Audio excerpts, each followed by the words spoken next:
Você já se perguntou por que nessa cena do filme Conan, o Bárbaro, o pai do Conan diz que para criar uma boa espada, o aço precisa de fogo e gelo? Fogo e gelo. Juntos. Esse é o mistério do aço. Essa frase, ela não é apenas poética, ela representa um processo real da metalurgia, a têmpera, um dos mecanismos de endurecimento do aço que a humanidade utiliza há milhares de anos e que nós vamos explorar nesse vídeo. Mas antes da gente iniciar esse assunto, vamos entender primeiro o que é aço? O aço é basicamente uma liga metálica formada por ferro e carbono. Mas, em vez de ser um material contínuo e homogêneo, o aço é formado por uma estrutura interna organizada em cristais, que a gente chama de grãos.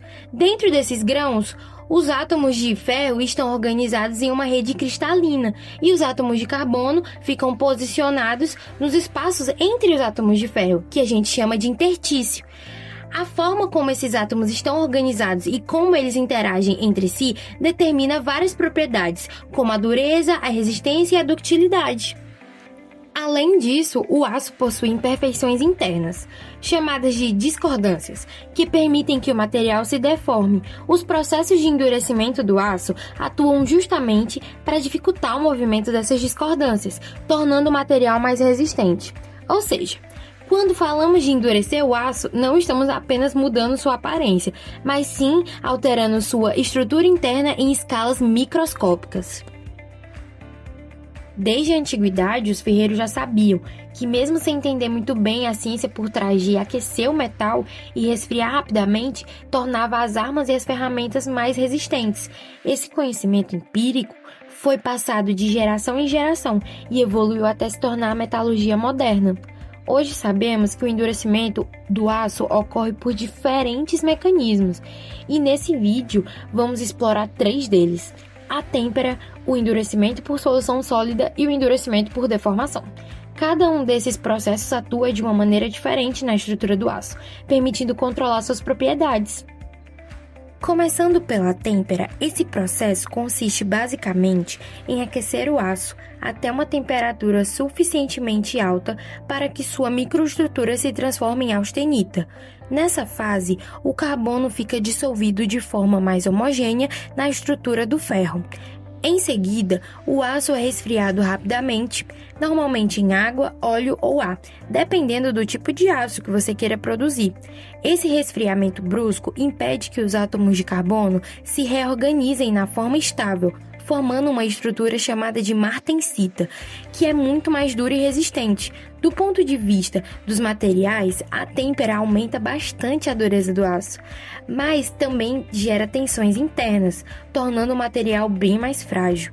Por isso, esse processo precisa ser controlado e muitas vezes combinado com outros tratamentos. Mas assim, nem todo endurecimento do aço acontece apenas por aquecimento e resfriamento rápido. Existe um outro tipo de mecanismo, um pouco menos visível, que atua diretamente na composição química do material e na forma como os átomos se organizam internamente. O endurecimento por solução sólida ocorre quando elementos químicos, como o carbono, o manganês, o níquel ou o cromo, se dissolvem na estrutura cristalina do ferro. Esses átomos têm tamanhos diferentes do átomo de ferro e, ao se alojarem na rede cristalina, causam distorções internas. Essas distorções dificultam o movimento das discordâncias, que são responsáveis pela deformação plástica do material.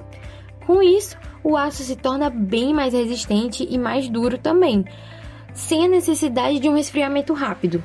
Esse tipo de endurecimento é muito comum em aços ligados e em materiais projetados para manter boas propriedades mesmo sem os tratamentos térmicos intensos. Agora iremos falar sobre o terceiro mecanismo, o endurecimento por deformação, também conhecido por encroamento.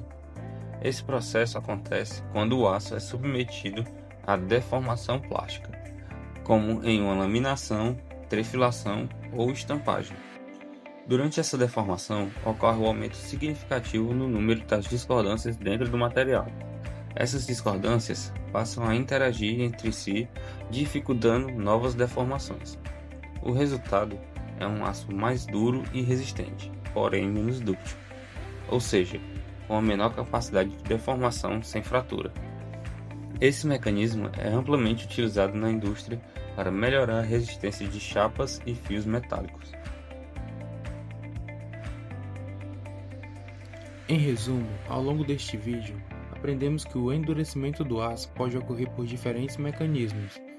A têmpera atua por meio de transformações de fase causadas pelo aquecimento e resfriamento rápido.